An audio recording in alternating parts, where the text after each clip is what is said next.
కానీ ఎన్నికలకు ముందే, ఎన్నికల షెడ్యూల్ రాకముందే, నోటిఫికేషన్ రాకముందే దేశ ప్రజలు ఈరోజు ఒక స్పష్టమైనటువంటి అవగాహనతో మాకు మళ్ళీ నరేంద్ర మోడీ గారు కావాలి, మళ్ళీ బీజేపీ రావాలి, మేము కమలం పువ్వుకే ఓటేస్తామనేటువంటి ఆలోచనతో ఈరోజు ఒక స్పష్టమైనటువంటి నిర్ణయంతో ప్రజలు ఉండడం అనేటువంటిది ఈరోజు చాలా ప్రత్యేకం. అనేక ఎన్నికల్లో కూడా ఎన్నికల నోటిఫికేషన్ వచ్చిన తర్వాత క్లారిటీ వస్తుంది. కానీ నరేంద్ర మోడీ గారి నాయకత్వంలో మొదటిసారి విజయం సాధించినప్పుడు, మళ్ళీ రెండోసారి విజయం సాధించినప్పుడు మెజార్టీ పెరగడము, ఈరోజు మూడోసారి ఎన్నికల్లో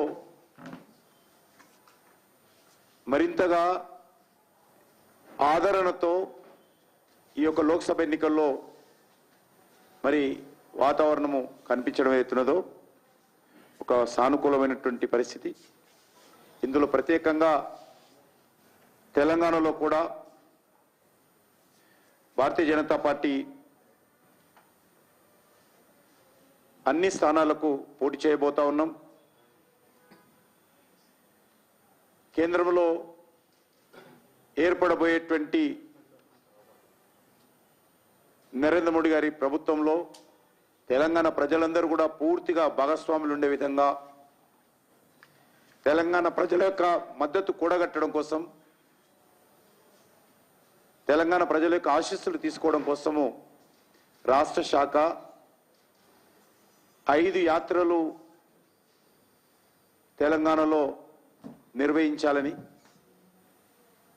అది ఫిబ్రవరి 20వ తేదీ నుంచి మార్చి 1వ తేదీ వరకు రాష్ట్ర వ్యాప్తంగా యాత్రలు కొనసాగించాలని నిర్ణయించడం జరిగింది. ఈ యొక్క 5 యాత్రల్లో మొదటి యాత్ర ఆదిలాబాద్, పెద్దపల్లి, నిజామాబాద్ ఈ 3 పార్లమెంటు నియోజకవర్గాలు కవర్ చేస్తూ ఒక యాత్ర ఉంటుంది. రెండోది కరీంనగర్, మెదక్, జహీరాబాద్ పార్లమెంటు ఈ 4 పార్లమెంట్లు కవర్ చేసే విధంగా రెండో యాత్ర ఉంటుంది. మూడవది ఖమ్మము, వరంగల్, మహబూబాబాద్ దీనికి కాకతీయ క్లస్టర్ అని. నాలుగవది భువనగిరి, హైదరాబాద్, సికింద్రాబాద్, మల్కాజిగిరి ఈ భాగ్యనగరం యాత్ర అని. ఐదవది మహబూబ్ నగర్, నాగర్ కర్నూలు, నల్గొండ ఇది కృష్ణమ్మ యాత్ర అని. కృష్ణా నది నుంచి ప్రారంభమవుతుంది కాబట్టి కృష్ణమ్మ యాత్ర అని. మళ్ళీ ఒకసారి చెప్తా నేను. ఆదిలాబాద్, పెద్దపల్లి, నిజామాబాద్ పార్లమెంటు ఇది కొమరం భీం యాత్ర. రెండవది కరీంనగర్, మెదక్, జహీరాబాద్, చేవెళ్ళ దీన్ని శాతవాహన యాత్ర. ఖమ్మం, వరంగల్, మహబూబాబాద్ కాకతీయ యాత్ర. భువనగిరి, హైదరాబాద్, సికింద్రాబాద్, మల్కాజిగిరి భాగ్యనగర్ యాత్ర. లాస్ట్ మహబూబ్నగర్, నాగర్ కర్నూలు, నల్గొండ కృష్ణమ్మ యాత్ర. ఈ రకంగా 5 యాత్రలు టెంటేటివ్గా పేర్లు పెట్టుకున్నాం. దీనిపైన ఇంకా సానుకూలంగా చర్చించి మార్పులు చేర్పులు చేస్తాం. ఈ 5 యాత్రలు కూడా రాష్ట్రంలోని 17 అసెంబ్లీ నియోజకవర్గాలు, 33 జిల్లాలు, అన్ని మండల కేంద్రాలు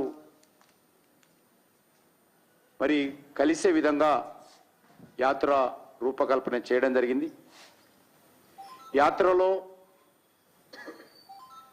మరి ప్రతిరోజు 2 లేక 3 అసెంబ్లీ నియోజకవర్గాలు పర్యటించాలని నిర్ణయం తీసుకున్నాం. ఆ దిశలోనే కార్యాచరణ ప్రణాళిక ఉంటుంది. యాత్రలో ముఖ్యమైనటువంటి నాయకులందరూ కూడా యాత్రలో ఉంటారు. అందులో ఎమ్మెల్యేలు కావచ్చు, ఎంపీలు కావచ్చు, రాష్ట్ర నాయకులు కావచ్చు, అన్ని వర్గాలకు సంబంధించినటువంటి నాయకత్వం కూడా ప్రతి యాత్రలో ఉంటుంది. కొంతమంది నాయకులు ఒక యాత్ర నుంచి ఇంకో యాత్రకు ఆ రకం కూడా 2 రోజులు ఒక్కొక్క యాత్రలో ఉండే విధంగా కూడా కార్యాచరణ ప్రణాళిక రూపొందిస్తున్నాం. ఆ దిశలో ఉదాహరణకు ఈ 5 యాత్రల్లో నేను 2 రోజులు ఒక్కొక్క యాత్రలో ఉండే విధంగా లక్ష్మణ్ గారు కానీ ఎగ్జాంపుల్ చెప్తా ఉన్నాను. ఆ రకం కూడా కార్యాచరణ ప్రణాళిక రూపొందిస్తున్నాం. కొంతమంది నాయకులు పూర్తి స్థాయిలో యాత్రలోనే ఉంటారు.